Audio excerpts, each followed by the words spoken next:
welcome to Your Daily Game Face. I'm Dr. Kim Lannon. I'm here with, I gotta figure out a different word than illustrious. You moved again on me. I didn't move. You did. No. Well, it's Lou Blasi. Now you're criticizing me for moving. Okay. Am I in the right spot now? You're I look fine. You could go to your right a little bit, but yeah. Okay. I moved to my right. That's okay. It's fine. We're good. Okay. You already distracted me. Distracted you? I don't think that's You possible. moved me. You're complaining about where I'm sitting. Well, maybe if the studio wasn't rearranged every time I came in here for me. I do like 14 different shows. There's some rearrangement going on here. I know that, but, look at my microphone's all messed up. Mm-hmm. Now you've got me off my game in my head because I was talking already and then I I'll get your game face intro. on.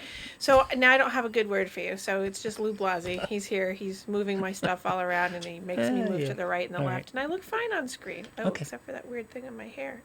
Anyway, good morning. Good morning. Today's Inauguration Day. Yes, it is. We're going to move on from that because we're not going to go there. What? Are we? Yes. Like I told you, I'm empathetic. I felt the same way 4 years ago.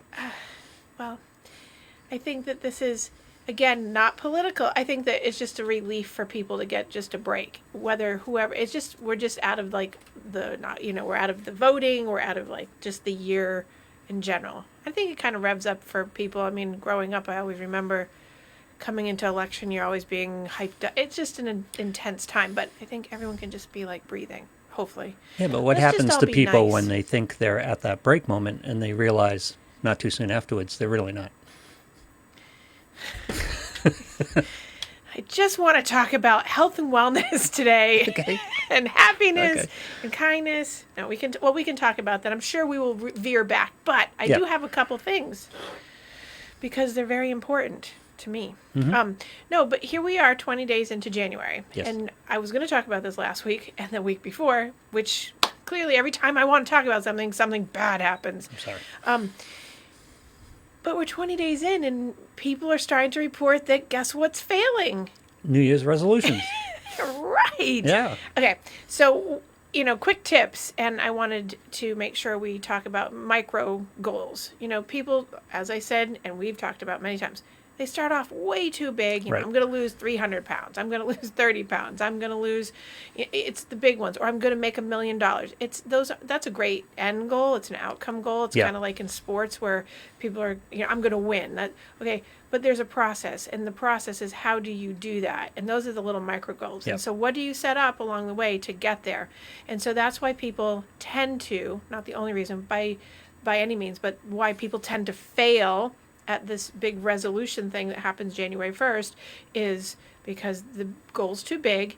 They didn't have a plan in place, not enough micro measurement on a daily basis that's tangible, the SMART goaling, something, that's obviously managed, I just lost my whole acronym, but it's the SMART goals, but it's tangibility, really having accountability, making sure that you have something that's accessible. So that doesn't mean you should give up and start over next January 1st. It means that today on the 20th, instead of losing ground and saying, oh my God, and throwing in the towel and raising the white flag, you just start today fresh with a new set of eyes or a new set of thoughts, which is, okay, so if you're trying to lose weight, that always is the go-to for health and wellness, right? You're trying to lose weight. One of the biggest mistakes I've seen people in the past few weeks make, time and again even, is they don't eat breakfast. Yeah. Now, I'm notorious in years gone by in poor relationships with food, thinking, and I know the science behind it, and I know it works, that if I make it to 2 or 3 in the afternoon, and I have coffee and water and whatever, I will cut calories, and we know that doesn't really work. Yeah.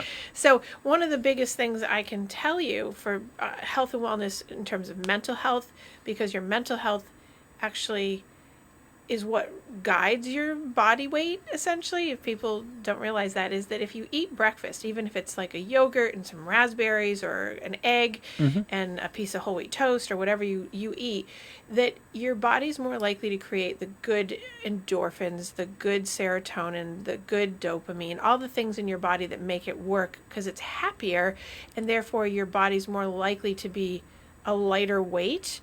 If your weight loss goal is that you want to be lighter, well, then you're more likely to be lighter and losing weight if you're a breakfast eater. Now, here's what people have told me over the past 2 weeks. When I say, did you eat breakfast? They go right to the standard.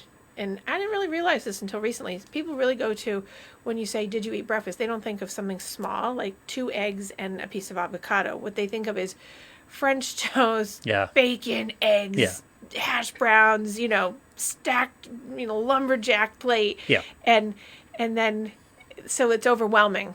So it's the all or nothing thinking. So all these like psychological concepts come into it, that here they are sitting with a big plate of food in their mind going, oh, that's going to be too much. Meanwhile, they'll eat 2 pounds of spaghetti on the backside tonight. Yeah, exactly. And then go to sleep on it. So it's really about that perspective shift and all the things I talk about, okay, in the morning, get up and have some water and make a little change in your daily goal. I'm going to get up and have some water right when I'm in the bathroom to brush my teeth, and then I'm going to do whatever I do to get ready, and then I'm going to have something to eat.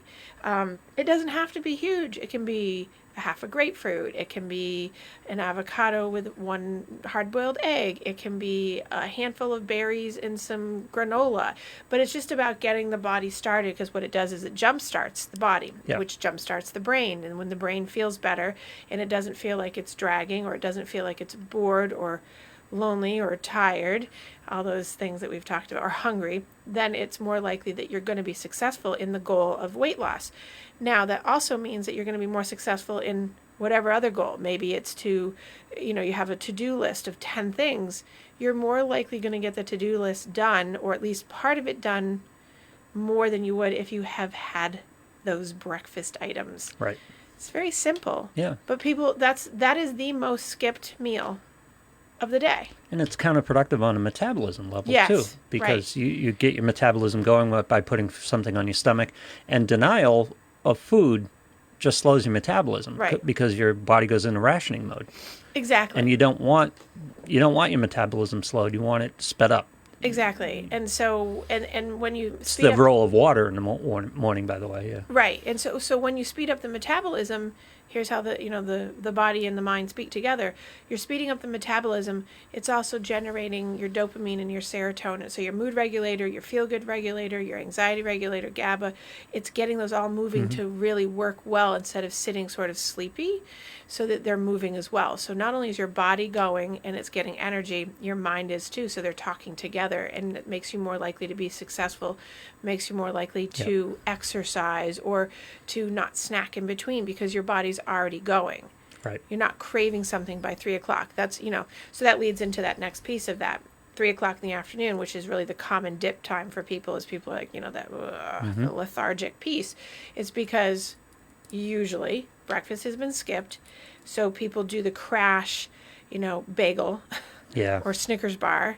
And hey, we love bagels and Snickers bars, but, obviously that's not going to keep us from going into glycemic hell. Right, yeah. So by 3 o'clock, if you have not eaten breakfast that is protein-based or something that has energy, and then you're doing crash foods like quick banana, bagel, Snickers bar, by 3 o'clock you're dragging. So it's the setting yourself up. Wait a second, did you say bananas? Yeah, well, so bananas burn fast, so you need a protein source with it. Yep. So banana's great. That's a better choice than just having like a bagel and then some chips, but bananas will only give you so much, and then it's a quick burn. Yep. And it's a quick burn, but long, but it will still give you that drag, because then you're still going to be wanting something, because you don't have, like I tell people, if they're going to eat a banana, have it with some almond butter or peanut butter. Yeah. With it. And usually a protein bar, for me. Right, or protein bar, right? But some people,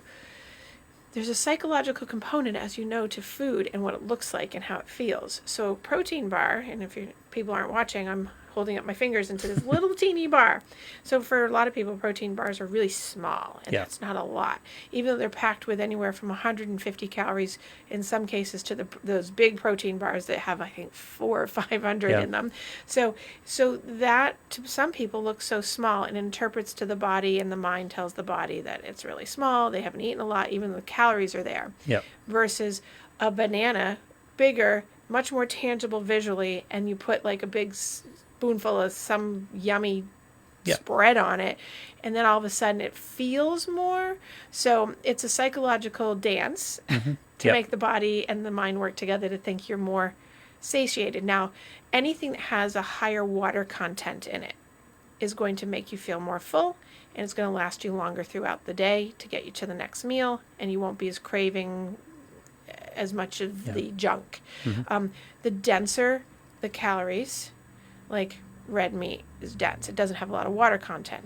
We all love it, but it's just, not really the best caloric intake when you could have something different like a sweet potato. So it's really finding those foods in the morning that are going to give you the best caloric content that is low in density of caloric content because of the water content. So that means you've got your eggs are sort of in between. Yogurt is definitely like that. Fruits are definitely like that. Even, it's better to have grapes, even though I'm not a big fan of doing grapes all the time because they have high sugar. Grapes are better than like raisins. Yeah. People are like, I had Raisin Bran, it's healthy. But raisins and Raisin Bran are condensed sugar and they have no water content, so they're harder to burn in the same way as a grape. So there's all this science behind making your blueberries mind feel good. Blueberries are basically you can basically go nuts on blueberries if you want to. Right, so blueberries, strawberries, raspberries, grapefruit, apples, kiwi, pomegranates, they're all good water content, and they're kind of in that zone of like a low density caloric issue because they don't have the carb content, so to speak, Yep. So for people that do keto, that's very keto friendly. So for people wanting to lose weight, controlling your hunger is important, and what you need to understand is sugars burn first, carbs burn second, protein burns last. Essentially. Essentially. Essentially. I mean, they burn together, but they're the way that they're spread protein out lasts, for like timing. Yeah, because it's what the body will use the fastest and what it will use. And so when you don't have breakfast, right, to that point, and here's where the mind gets into that fog and people feel like they can't be productive, is when you don't have breakfast and you wait till 3, 4, 5 in the afternoon, you end up drifting along, and your body then starts going into the store from the day before, and and then it taps out because usually it runs out. So and people tell me all the time, I've been doing this for years. So I admittedly, because I was a gymnast, didn't have the best relationship with food. Now, people that were around me that raised me in gymnastics, and all the coaches and people in my life around that would deny that is actually the truth. Right. But I'm telling you, as the person who experienced it, I was very good and very well trained at not eating anything all day, all the way up until dinner. And I could still do that. But I definitely tell the difference of what it is. So I've had to retrain.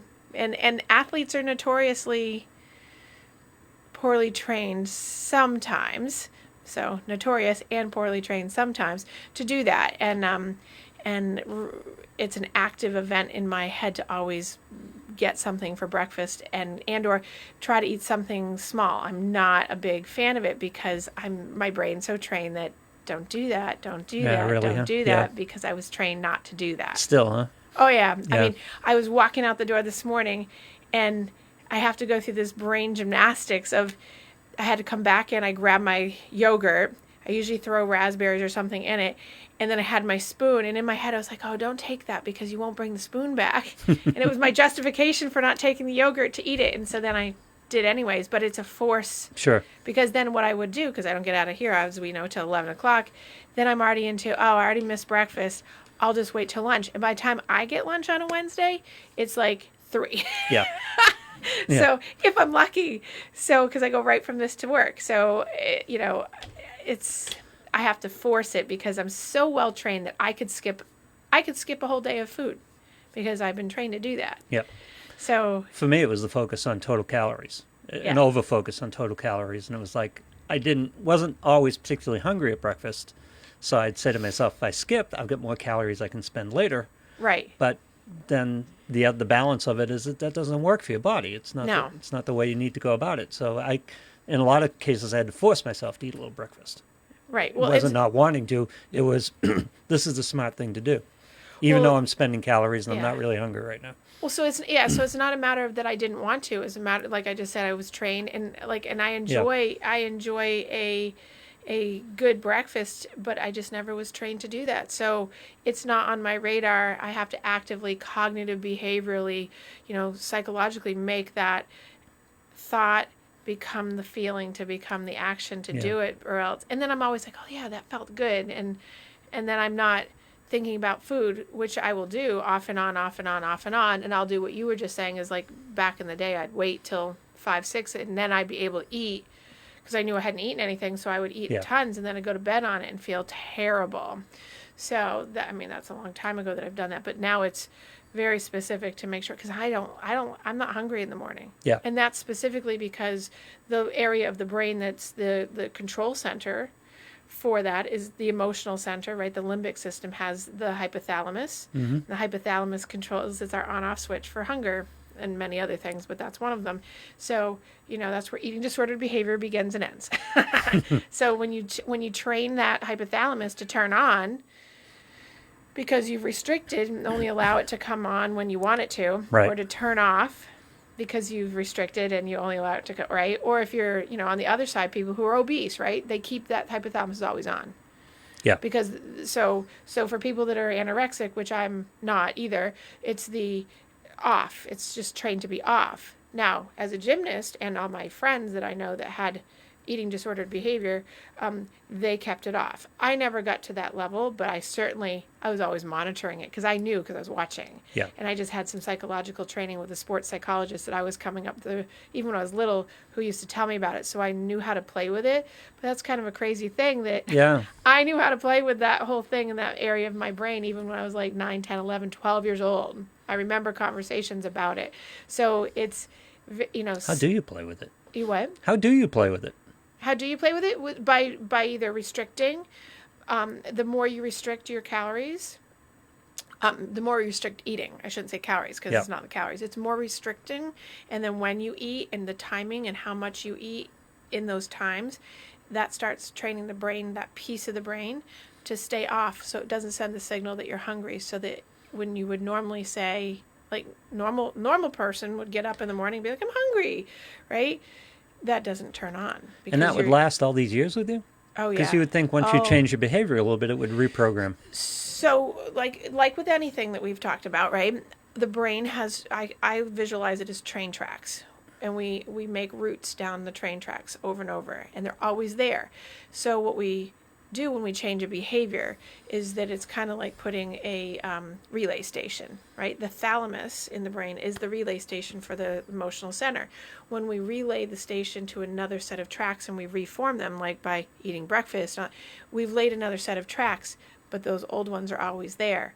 So interesting. They're very easy to go back to. So a lot of times when people so let's take an example of someone who has anger issues. This is why all you therapists ask, how is your relationship with your mother? Yes, exactly. Yeah. Yes.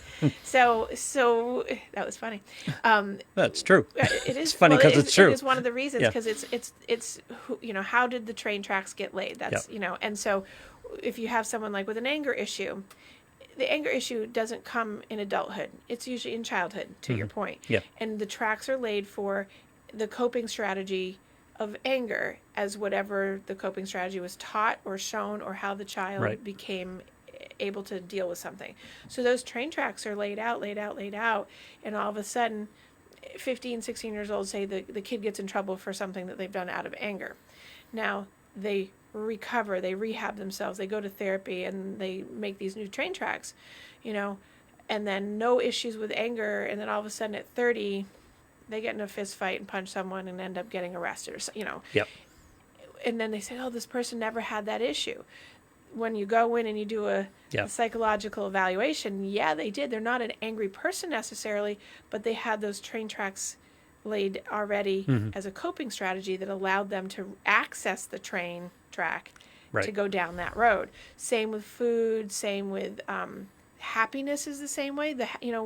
Some people are over the top happy. Yep. They have great train tracks for happiness to their deficit, because over the top, happiness makes a person miss a lot of other things in life that make them very naive or make them sidetrack self-awareness and things that might be dangerous to them emotionally or physically or financially or relationally. So, I mean, so every train track that's laid, the better self-awareness you have about your train tracks, then the better you'll be able to make relay stations. So going back to the commentary I was making about eating is I had very specific train tracks laid that were about, you don't need to eat breakfast. Lunch was, I was always starving because I went to a school where I went to Catholic school. So they doled out like very specific amounts and they were very gender biased. So little girls got less and I was an athlete. Really? So I was always starving. And so I'd come home and be ravenous and have like a peanut butter and jelly sandwich and soup. And then I would be in the gym, but so I had some training going on all along the way of turning off my hypothalamus because, some by choice, some by not choice, some by just the environment because that's what it was doing. And then by the time I'd get to dinner, 8:00 at night, I'd be starved. There were gender portions in Catholic school? There were gender portions in Catholic school? Yeah, it was crazy. And it didn't last long in terms of me because I went home and complained. I was little. I remember like probably 7 or 8 years old, 2nd, 3rd grade, and I remember going home saying, I'm so hungry because they feed girls less? the nuns said, well, little girls don't eat that much, so you can't have seconds. Wow. And that changed. I can't remember exactly how long it took but I just know. But then I know that I also got a hard time for it because my parents came in and said something to the principal about it and didn't want me to be stuck without extra if I wanted because boys were getting it. Yeah. But the nuns felt that little girls didn't have to, and there was a big thing about it. Wow. So, yeah. Well, you know how that is. I do. Yeah. So to that point, and I'm using myself as a personal example, is you have very specific environmental factors that really shape so many things in your life. And so when you're trying to be a healthy, well person, like around weight, and you don't have to know all the things I'm saying about this, but it really is beneficial to know some of the mechanisms of why we eat breakfast and why it's important to at least have snacks that are healthy and really moving forward your day and how to manage that and how to spread it out and why we do that. You don't have to have 3 huge meals. You don't have to, it's more about really understanding like what train tracks do you have laid down that have a narrative on them that say do this. So if we go to the other side and we look at people who are extremely overweight, well, I mean, there's examples. Most people that I treat and that I know that have overweight issues, they're very sedentary.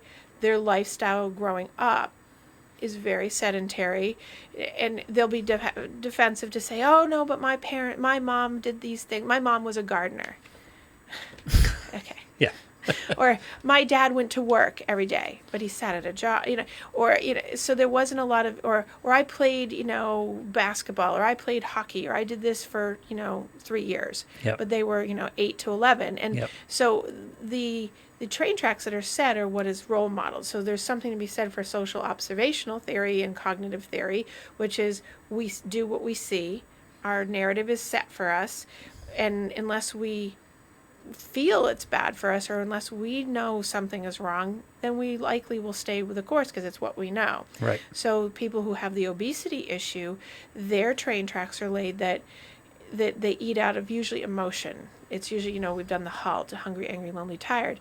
It's not typically because someone's hungry at that point. It's because there's a level of tiredness because they're sedentary. Yep. They're lonely because it's lonely. Even if you're in a relationship, married with children, and you're heavy, there's usually loneliness involved. Sure. Because there's a level of the continuum of anger. Now, when I say anger has lots of meanings to it. The continuum is long.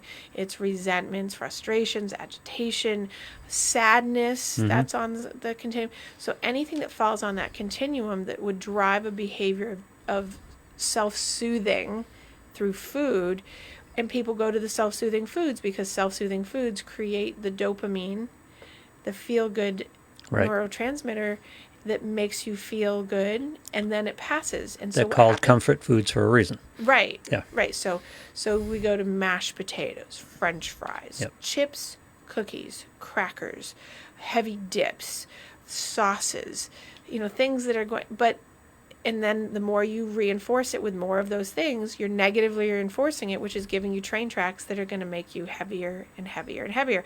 To put a relay station into that, not even literally, it's literally gastric bypass is the relay station for a lot of people to get a jump start to a different train track. Gastric bypass surgery is fantastic for people. However, that's a dual diagnosis, isn't it? Right. Yeah. And that's the thing is people don't want to. I've worked with, over my career, I've worked with many people who've had it or getting ready to have it, and I've counseled them. And the sticking factor is that I want instant gratification. I'm going to do this surgery. I'm going to lose all this weight. And then there's a couple things. When a person doesn't have the weight loss that they're supposed to have prior to the surgery, they can't get the surgery. So they have to lose 30 pounds. And most of my clients have been able to do it because... Is that requirement physiological or psychological? So there's two things. Yeah. They want to see you're capable of doing it? There's many doctors that I've worked with that require it because it's physiological, healthier for the person to lose that amount of pounds. So it could be 25, 35, 40, depending, on the weight. Right. So physical to bring it down. But the doctors usually have me doing it with them because the weight loss is to see how important can the person stick to a structure. Can they have breakfast, lunch, and dinner? Can they take the weight down in the 30 days that they usually are given, or the 45 days that they're given before surgery is really approved, to show that they have the stress tolerance. And it's not about will and want. It's about, do they have the stress tolerance to sit with their feelings, work through the emotional stuff with me, to be able to stay on course so that when they do the surgery, because the surgery can be dangerous during, but it can also afterwards, if you don't maintain what the lifestyle changes are, and it's not a diet, if you can't do that, it's can potentially be fatal. And because you're bypassing the bypass. And I've had a client have to have it again, and we've You can have it twice? It's unusual, but I've had a client have it again. And I said to them, you are very lucky you're getting this second chance. It was a highly unusual situation. And it's really not because the bypass didn't work. It's because their cognitive ability to stay the course, because of the train tracks that they had about being sad and lonely, just weren't diverted and relayed away from that enough, because they really just felt like most people, it's a quick fix. It's going to fix it. Yeah. But the thing is, it's underneath. It's a Band-Aid. Yeah, it's great. It might help you lose 100 pounds, but then it can come back on, and people don't realize that the weight just can come back. Yeah. And even though your stomach is much smaller and you have this bypass, or you have the stomach staple, whatever you have for the surgery, it still is, it comes down to, what are you doing with the way you think that makes you feel a certain way, which makes you eat or not eat. You can't keep doing the same things and expect different results. Right, exactly. Yeah. The definition of insanity. Yeah. Mm-hmm. So what works for me, and obviously I'm not in a therapy session, so I can share my own personal experience here, is that what works for me and what has worked for me, because I have had a poor relationship with food over the years due to my sport, which is really common, is that being super aware of what I'm doing, why I'm doing it, when I'm doing it. And I've had my weight pop up in the past 10 years and down because of my job. My job, because I sit. So I've had, I sit a long time during the day. So I have to put exercise on the front end of the day, which I did this morning. I was already at the gym, and I have to put it on the back end of the day. You don't lack for exercise. You what? As much as you sit, you don't lack for exercise. I don't lack for exercise, but the amount of time I do sit, if I didn't do that, because of I am aware of my sedentary job lifestyle, that I'd be very large, because I have obesity in my family. Huge. Mm-hmm. Yeah. And no pun intended on that. I have an enormous amount of, I can't get away from the words. I do. So keep going. So and all kidding aside, when you're a person in a family who has either one way or the other kind of eating issue, for health and wellness, and you see unhappiness, and you don't pay attention to that, and you think, well, this is just my genes. That is not true. Right. That is a justification, minimization for yourself. It's a defense mechanism, and it's a load of crap. Yeah. Yeah. Because it's just an excuse that you're making, and that doesn't mean you have to be skinny and a model. It means that you need to look at your lifestyle and what you have modeled to see if you can be healthier. And that doesn't mean people are like, oh, I have to lose weight. Well, and I say, let's not get on the scale. Let's not do weight. Yeah. And you know this. Yeah. I'm like, let's just see if we can make some changes to feel better. Let's increase water. That's usually where I start. Going back to the beginning of the show. Small little steps. Let's do water. I can tell you 99% of my clientele, and I have many people I see, they don't drink water. No water. I'm like, what'd you drink today? Coffee, soda, full sugar, tea, protein shake. Where's the water? Are you telling me tea doesn't count as water? Well, it does, but it's not the same. Yeah. It's not the same thing. It has water content, right? So I would give tea more water content than I would give coffee, as I have my coffee here. But I've already had 32 ounces of water today. I struggle with this. You struggle with water? I struggle with the water, yeah. Right. Why? Tell me why. Let's do therapy, Lou. Because it seems like an enormous amount of water you want me to drink. Much more than I desire. It's almost forced. I've gone on these things where I'm going to do this for a while, and it feels forced. It feels like I'm drinking way too much water. So you're not, well, you can, so you do have to be careful with that. So instead of it being like a force thing, I always just tell people to keep water bottles around them at all times. Yeah. And that, like, you just keep drinking, like, throughout the day. Like, you aren't with me all day, but if you were. Yeah, plus, I have to go an hour at a time without going to the bathroom, which I do too. At a certain point, that becomes a problem for me. So that's kind of funny. If you ask my clients, right, in between every single one of them, they're funny because outside in my waiting room, I'll come out and I'll be like, hi, and I'll go right past them, like, go right in, and they always know. They're like, she's going to the bathroom, because they know. Yeah, it's always that's my bathroom pass, right? Mm-hmm. And that's because I drink all that water. So I feel your hour-long pain to have to wait, but it's so there's the train track. You're not used to having that train track. It's not typical. You know it's something that's good for you, but it's like, So that's the common issue that comes up is, do you want to change the train track? It's funny because one of the things I relate to a lot is when I have a cousin that I'm very close to who's in Texas. Yes. And I went down to visit him a couple of summers ago. It was the middle of July. Yes. And they were in a stretch of, I think it was 15 days over 100 degrees in there. Yes. And I went down there, and when I go down with my cousin, like, we're going out to eat all the time. We just go out to eat. And so I was worried about putting on weight while I was down there, but I was drinking water nonstop because it was just damn hot. I lost weight. Yes. You know, it was incredible. That really stuck out in my mind because how did I lose weight? I ate unbelievably down there. Well, and that's... But I think it was because I was just constantly with water in my hand. Yeah. Right. And that's the thing. Water has such a great benefit psychologically for people, and you don't even have to do anything to, like, get there, and you don't have to see a therapist. You don't have to do any of that. If you're a water drinker, it can solve a lot of your emotional issues on a day-to-day basis because you're hydrating your body so your body isn't searching for something. So if you're an anxious person, now I'm not saying it's going to take your anxiety away. No. But what I am saying is when you're hydrating your body and you're doing that consistently throughout the day, if you have aches and pains, oftentimes that alleviates some of those. If you have stress on the body because you're under stress emotionally, it will alleviate some of that because it's allowing your body to metabolize and function through all the stuff that you're doing in your body. It's one less thing the body's worried about. Right. Yeah. So one major thing, I should say. So if you're a person that is not a water drinker, for instance, and you're an anxious person and you're drinking coffee all day, and you switch over and then you have Diet Coke or you have Coke and soda or Mountain Dew or whatever, or you're a depressed person, without the water, your body is constantly churning the cortisol, the stress hormone, and it's also doing the GABA neurotransmitters through your gut with the serotonin, your mood regulator.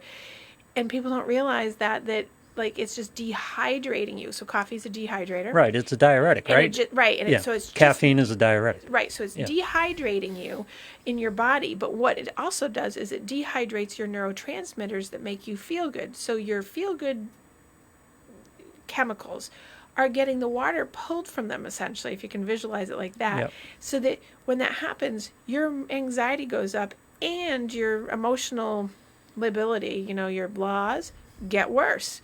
So people don't realize that water is not just, to just drink and have. It's so important for so many things. And that's why I say, okay, if you can make a little change in your first 20 days of January, now that you've fallen off the wagon and you can't lose the 400 pounds that you wanted to in the first 30 days, right? Because, this is the lofty goal. Let's just start the day with some water. And then because you're getting a sense of accomplishment. And it's like, oh, I'm doing that. Can we go back to that beginning? Because I wanted to pick up on that. You say people are saying they're failing their New Year's resolutions on January 20th. Yes. And unless your New Year's resolution was, I'm going to lose 50 pounds by January 20th, you haven't failed. You can't fail on January 20th. It's just realign, adjust, change your game plan. If it's not working the way you want it to, change your game plan. Right. So at this level, obviously the exaggeration and the hyperbole that I'm using is more, so I can give you at least 3 examples right now that the goal of 3 of my clients has been that they wanted to lose 20 pounds by the end of January. Yeah, that's so hard. And we're January 20th. I've got 2 of the clients who've lost 0.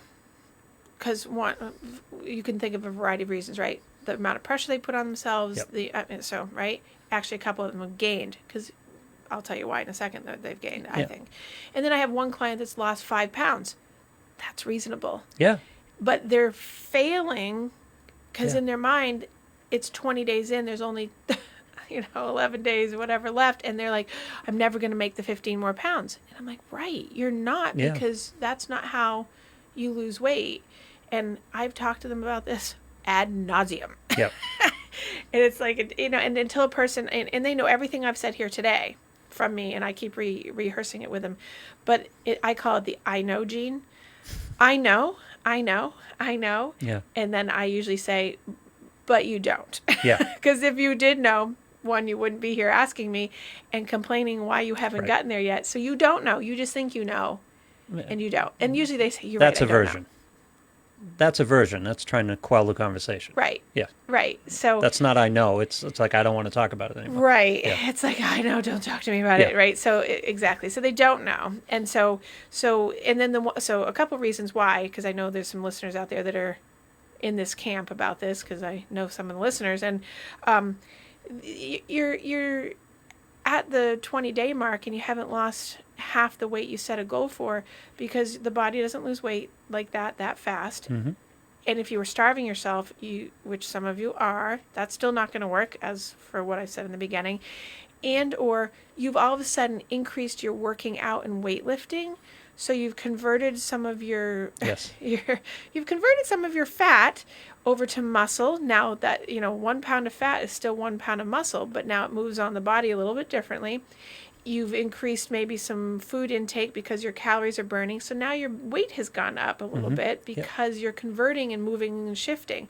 I keep saying, if you stay the course and you keep on the mental map we've made, this will start working. But it's that panic effect of, I've gained 5 pounds. Well, right, because you've been working out. That's the workout paradox. First of all, you convert fat to muscle. Right. And secondly, you increase your calorie intake because you're working out. The body wants food. Right. And so people, this one particular person I'm thinking of is like they've converted, and you can definitely tell that in the past 20 days some of their body has shifted, and it's the debate of which weighs more, 5 pounds of fat or 5 pounds of muscle. They're the same. But it's how they look on the body, right? And how they, and then they've increased, instead of eating, they cut out the bagels, the pasta, and all that. They've cut that out. But what they've done is they've increased like chicken and fish, protein. Protein's going to pop the weight up a little bit because it's going to help you burn. So it's I always say it's like you're riding to the top of the mountain, and all of a sudden when you get to the peak, then your body's going to be at a level in a steady state where it's now going to start to burn appropriately. But you're just getting it. It's like you're getting it primed. But people get panicked because their goal is to lose weight, not to gain, and they see those pounds. And I'm like, yeah, but it's only a couple pounds. That's water weight. It's salt. What'd you eat last night? What'd you eat 2 days ago? Yeah. But people are so much in the moment of, oh, my God. So instead of staying the course, they throw in the towel and say, forget it. I'm not doing it. It's not working. Yeah. And I'm here to say, don't do that. You're on the right course. By the way, I'd say on the 20th, you should have only weighed yourself twice. Yeah, well. If that. Well, people don't do that. I know. They weigh themselves every day. Or sometimes twice a day, sometimes 3 times a day. I'm still 30 to 40 pounds down from my top, and I was at the point where I'm weighing myself, and if I gained a pound or two, I'd be upset. And even if I knew I was weighing myself at the wrong time of the day, first of all. But so I just stopped weighing myself because it's about how you feel, how you look. Right, but it's so to get someone to believe that is because that'll drive you nuts. Huge, it's because defeating. The scale is such a number. It's like looking at your bank account. Yeah, it's the numbers mean something. Again, the tangibility, and I always say to clients that are doing the weight loss thing is 5 pounds, or 2 or 3 pounds on a day-to-day shift that's water and salt. Or someone will say, or I get an admission here and there, it's like, but I didn't eat anything yesterday. Yeah. And I'm like, well, that's why you're up 3 pounds today, because you didn't eat anything, right. Because you're trying to cut to think that you're going to make this certain weight today, and then you're going to go out and have, right. whatever it is.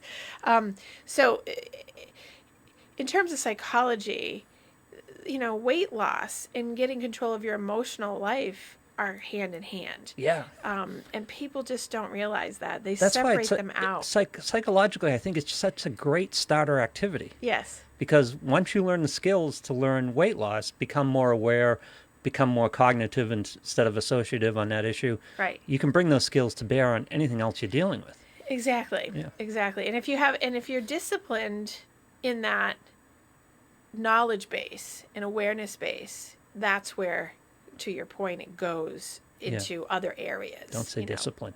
What? Don't say discipline. Okay, I won't say discipline. Say efficient. If you're efficient? Yeah. Okay, if you're efficient. If you're good at it. Yeah. Okay, so disciplined is my word. Discipline requires austerity, which people don't like. Yeah. Maybe if we follow the plan. Yeah. So, and you can get off the plan and still not fall apart. Yep. People think if they make the one slip. We have slips. We have up and down. I mean, it's just, and that's day-to-day life. I have clients that come in and say, I want to be happy like so-and-so.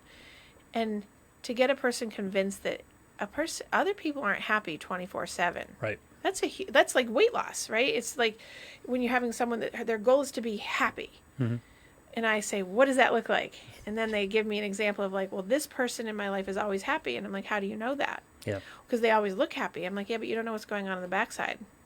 You don't have any clue what's going on the other side of that. No one is 100% happy all of the time. Right. But that's like saying, look at how thin, I get teenage girls do this all the time. Look how thin my friend Sarah is. She's so thin. I just want to be thin like her. I'm like, well, that's coming probably at a price. And I'm like, what does she do to get there? She's like, oh, she eats everything. And I'm like, And you find out over time that Sarah's friend is usually running 10 miles and restricting and drinking tons of water, doing all the tactics of, bad relationship with food thing that we've all socially normed into as young women. Yep. Or athletes in many cases. Maybe they went to Catholic school. Or going to Catholic school. Darn nuns. Yeah. Or they're just 15. Huh? Or they're just 15.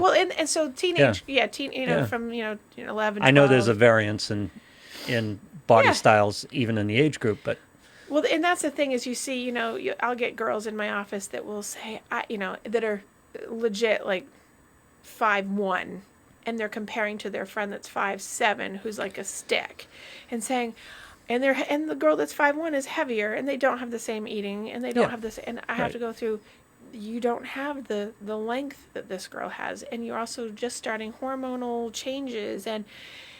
But to convince someone at that age that that's what's going on, because they only see what they see, and that's a train track. The train track is the social norm of I want to look like that, and if I can't, I'm less than. And then you get kids that clearly. And this is for adults too, that clearly know that they're 5'7", and they want to look like their friend that's 5'7", who is an athlete and who does those things, and the person who's overweight that's 5'7" is 16 years old saying, "Oh, I dance and but they." That's 2 hours a week, and they're enormous, and then they eat, a sleeve of Oreos, and then they eat, a whole thing of chips, and they eat, like, tons of stuff for dinner, and then they eat a salad. Well, I had salad today. Well, you're not going to look like your friend who isn't eating all those things. But you're given the solution. In other words, most of the talk around this, most of the articles, most of the sales pitches around this is behind, if you do this workout, you'll look like that. Right, which isn't true. If you buy this food program, you're going to drop 14 pounds in the first 10 days. It's right. Like, okay. Those are all so I would call that the sales tricks or the sales gimmicks to the train track that's been laid, the quick fix, instant gratification. We all have that out there around us. And if you're not a good delayed gratification person, or if you have attentional deficit disorder, if you have certain maladies that get in the way of your impulsivity to want. Wow, you may have just hit on it. They market to that, and that is one of the reasons why people fail at weight loss or weight control. You may have just hit on the key of this whole discussion about your resolution being a failure by the 20th. We have no relationship with delayed gratification anymore. Right. And so people they want that result. They want to lose 10 pounds in a week. Right. End of January, that's 4 weeks out. I'd be able to lose 20 pounds. It's not that easy. No. Right? No. And especially, and people don't realize, so if you're a 300-pound person and you want to lose 20 or 30 pounds in a couple weeks, you could probably, if I gave you a lifestyle program to stay by that's clean and healthy and with a little bit of exercise, just some walking, you'll lose that. Right. But if you're the early pounds are easy. And you're 5'7" and you want to lose 30 pounds, it's not happening in 3 weeks because that's not how you don't have enough fat, and you have fat for you, but you don't have enough fat to drop it that fast. It's going to be more on a delayed gratification method. Just like the 300-pound person is going to lose those 30, 40 pounds, and as they get closer to their ideal weight for who they are, their height and weight and all that, they're going to slow down, and their weight loss is only going to be X amount over time based on the lifestyle.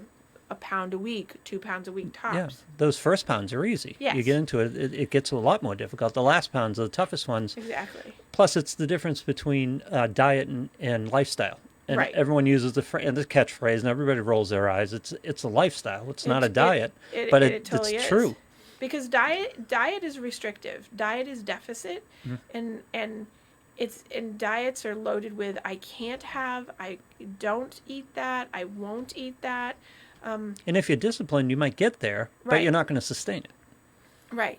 And chances are you bounce back worse. Well, and that's the problem with diets. I mean, if you look at any of the dietary research and all the articles written on diets and why they fail and why there's a multi-billion-dollar business, is because people keep doing exactly this process as opposed to lifestyle changers or people who follow a lifestyle of healthy, I think I've said this months ago in a show about Mediterranean diet. I wish they wouldn't call it the diet because I think it's just the Mediterranean lifestyle. It's a healthier way of eating because it follows pretty close to how the body really works.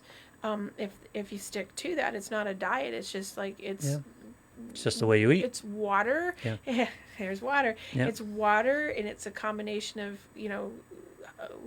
high water-based foods that process really quickly, fill you up because they have the water content, hence the water again, and then staying away from things that are dense and low and have the density that's like a heavy weight. So think about like a piece of red meat. I love red meat. But there's no, think about, you can't wring it out like a sponge, and then you take like a handful of grapes. You can wring them out. There's water. So they're not bad for you, but one's going to be a weight gainer more than the other. Even though this one has more sugar in it, this one has more water content, so it's going to be easier than this one that's going to sit heavy on you. So when people have, the jokes about Thanksgiving or big meals, and they say, I have a meat coma. Well, because there's not a lot of water content, and you are going into a coma because it's satiating you temporarily, and that's why all of a sudden in an hour you want to open-faced turkey sandwich with stuffing, because there's no stuffing and mashed potatoes. Right. Mashed potatoes not so much as bad, but stuffing, mashed potatoes, all the things that, the string bean casserole, with the things that have the fried stuff on them. Yep. They're all no water. So they sit like a lead balloon on you, make you feel terrible, and then they burn, and then you want more of those instead of if you had the turkey. Like, this is going back to what we talked about for Yep. holidays. The turkey with, vegetables that were clean, maybe a little teaspoon, because you don't have to not eat it, but a teaspoon of stuffing, and, maybe a baked potato, not mashed potato, or Yep. a mashed potato that's clean. You're going to be not having that because your body's going to feel like, oh, I've got enough water in it. And that's really the lifestyle changes that come down to mental health wellness to make good challenge changes are about water. But when you use the term lifestyle change, especially in regards to weight loss, what people are thinking is a lifetime of diet. And that's exactly not what you're talking about. No, because lifetime of diet gets people into the, I'm never going to have dessert again. I can't eat that. I don't want that. And it's about, and it's not about I don't want that, because I shouldn't say that, because I do this lifestyle, as you know. And it's not that I say I don't, because sometimes I say I don't want that, because I'd rather feel full and not feel junky. At the end of the year, coming into this last month or so, I did a little bit of extra here or there of things, and then right as soon as I got to January 1st, like by the 3rd, 4th, I went right back to, I'm not doing any of those, because they just made me feel bad, and it's a reminder. It doesn't take me long to go, ugh, those things make me feel crappy. Well, as I always described it when people talk, how do you lose weight? And I talk about it, I said, I just don't eat stupid 100% of the time. Exactly. Because it's not about denying. Right. You can have that slice of pizza. You can have, you can have a little dessert or an Oreo or something, but you're not doing it 7 nights a week. Well, and I can't reiterate this enough, is when you do but it's only any day that ends in Y, but it's only today. Yeah. It's only one time. If you do that every day with dessert, you're going to be a weight gainer. Yeah. Or if you do that every day with something that, if you're saying that, here's the better way to say it. If you're saying to yourself or to your family or to your friends that, oh, it's just today, I'm just going to have it today, and you're doing that multiple times a week, you're lying to yourself, you're in denial. Right. Because that's, it's better to say, I'm eating it because I'm eating it. Yeah. I'm eating those chips because I'm eating them. And I'm, it's great that you're not going to eat bread. And at the same time, you just ate a whole thing of a poo-poo platter, and you just ate dessert. So you might as well have the bread. Yep. Because they're all in the same family. They have no water content. They have nothing that's actually doing anything for your body except fulfilling it for an emotional. Now, there's nothing wrong with having fried chicken fingers once in a while.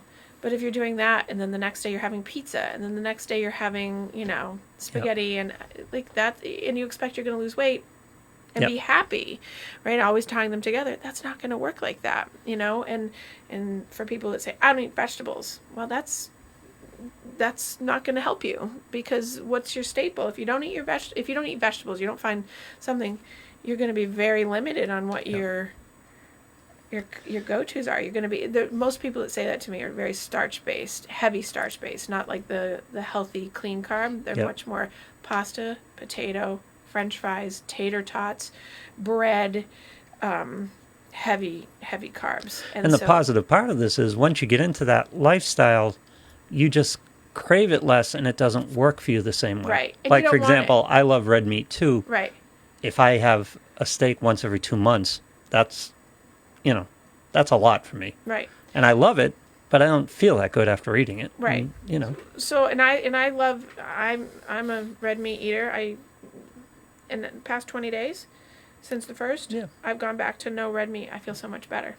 So much better. And I love red meat. Yep. And it's a staple. Sugar. At least once, it's a staple in my house for at least once a week, sometimes twice. But I just don't feel good when I eat it, not because it's not that it's not good for you. It doesn't have the water content in it like chicken or fish. Slogs me down, I feel. Yeah, and so I think in not beating on the exact foods here, it's more about paying attention to your body when you eat something to say, ooh, that makes me feel like this.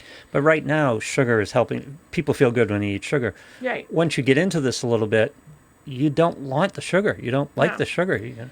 No, and you can find, and the sugars come from the things that are clean. You get sugars from broccoli. Yeah. You get sugars from and it doesn't have to be flat and boring and just steamed and yucky. There's all kinds of different ways to make really great tasting food.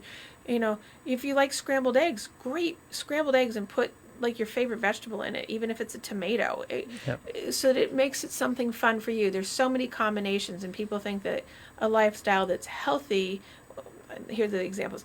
Lifestyle that's healthy is expensive. No, eating out at McDonald's and eating pizzas 5 times a week is expensive. Yep. And it's expensive, and also it's boring. No, it's not. You just that's like your lifestyle thought process. You're stuck in that thought process that it's not anything but I have to eat vegetables. Yeah. That's not what this lifestyle is. There's a million things you can do They don't know anything outside of that. There's a million things you can do with a chicken breast. Oh my God. It's just a million things. And there's a million things that you can do with a potato. Like you can eat a potato, and then there's a million things you can do with it, and it's not adding cheese and ranch dressing. And by the way, on ranch dressing. On the side, you can throw peppers, you can throw onions, and you can almost eat as much as you want. Exactly. On the sweet side, blueberries, strawberries, you can almost eat as much as you want.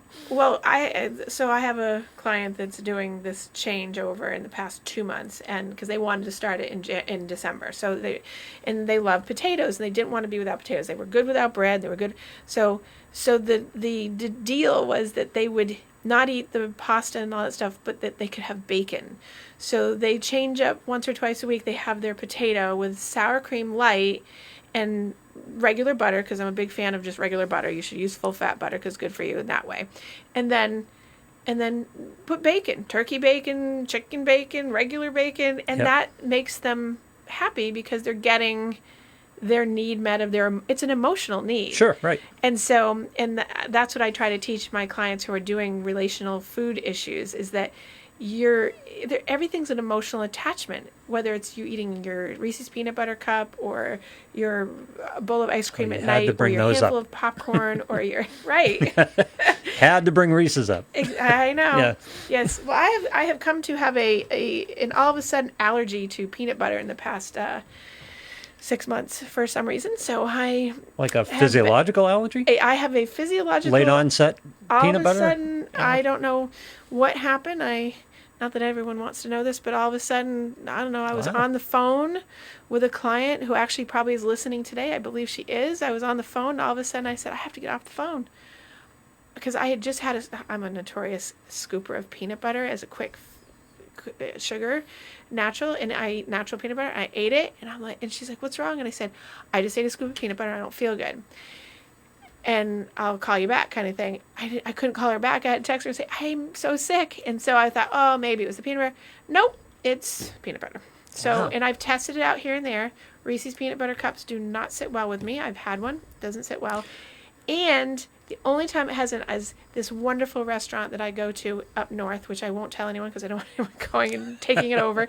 But they make a Thai peanut noodle dish. Oh, yeah.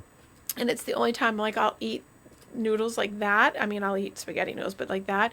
And I had them make me a teeny little bit of it just to taste it, just to see, and it sat okay. So I've dabbled over into that, but I think it's the way that he makes it. So God love you, Dan, for making my dish the way I love it.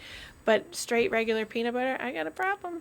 Do you still do? Oh, speaking of, it's because I'm getting older. I'm going to be 27 again next Wednesday, and therefore it must be my age. Do you eat regular peanut butter, oil-based? Yes. Yeah, see, I'm doing the powdered peanut butter. The only time I've done powdered is when I used to put it in protein shakes. Yeah. And then I put it in food too, yeah. And it gave me that chalky taste. Yeah. And I was like, ugh, I couldn't do the texture of it anymore, even when it was in a protein shake. So I went away from it. Yeah. But I'm not eating any peanut butter now. So almond butter, yes, no peanut butter for the current. So except for Dan, who cooks for me at my place. And another hint, and I know this is hard for people with families, if you don't want to eat the food, don't have it in the house. Right. Yeah, I mean, right. Again, or it's hard when you have kids. Eating the food, don't put it in the house. Yeah. Oh, especially. Well, that's a lesson you should have learned as a parent anyway. Right. Well, I don't know if you'd be surprised by this, but I could tell you some snack drawers that I've seen in homes that Oh, we eat healthy until you open up snack drawer. I'm like, what is that? Wow, that's quite the snack drawer. Yep. If it's loaded with Pringles and Oreos and pretzels and granola bars that are loaded with sugar, it's probably not a really good drawer. Yeah. But nonetheless. And a great answer for kids when they want this stuff is, we don't have any. Sorry. Right. Yeah. Exactly. Yeah. And it's a great answer for yourself too. Yeah, because right, and if you don't have it around, it's not going to become your train track. It just doesn't become. You get so used to it. I'm throwing my girlfriend's daughter under the bus. Oh, it's like when there's stuff in the house and I don't want it in the house, you take that home. Mm-hmm. Right. You brought those Oreos. That's fine. I'll have one. Take them back when you leave. See, I have a built-in, as you know, that John, the love of my life, I don't ever get to see the light of day of most shoots of cookies, Girl Scout cookies, or I could bring it in the house. He takes the hit for you? I am lucky if I see the box will remain, and I'll go to maybe have one 6 months in.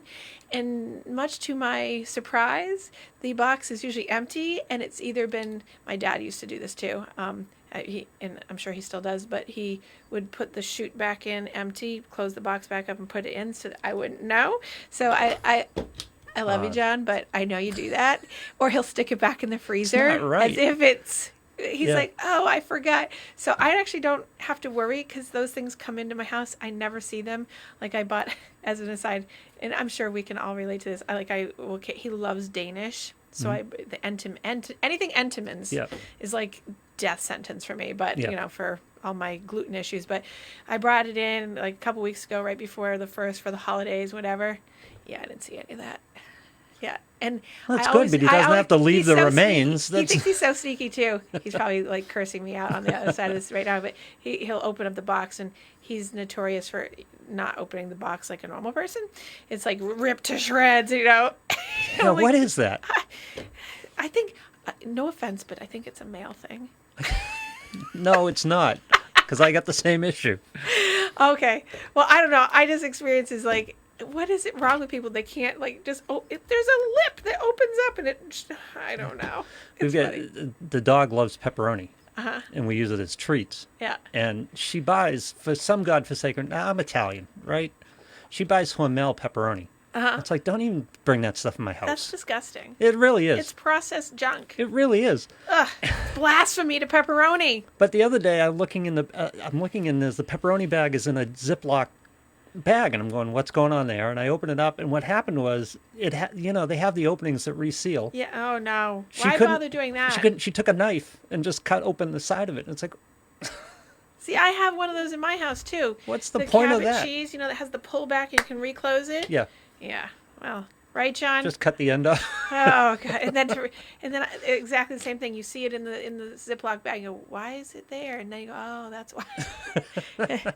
Oh, there's so many bridges to cross. There was so many frustrations. Yeah, because first of all, the Hormel pepperoni is back. Don't have that in my house. Secondly, it's in a bag, and she's just sliced open the size of the bag. Well, what happened here? I couldn't get it open. Okay. That's so funny. Well, yeah. I feel your pain on that one, for sure, in lots of different ways. So now that I've thrown my lovely husband under the bus, I'm sure I'll come home to many misshapen boxes of stuff when I get home. So we're going to wrap up the show. Now, for all the listeners, next week, we're going to be going live on Monday. Yeah. We're going to go live on Monday. Oh, we're not going live on Monday? Oh, no, we can. Oh. I thought the idea was to tape and play it on Wednesday, but we'll go live on Monday, sure.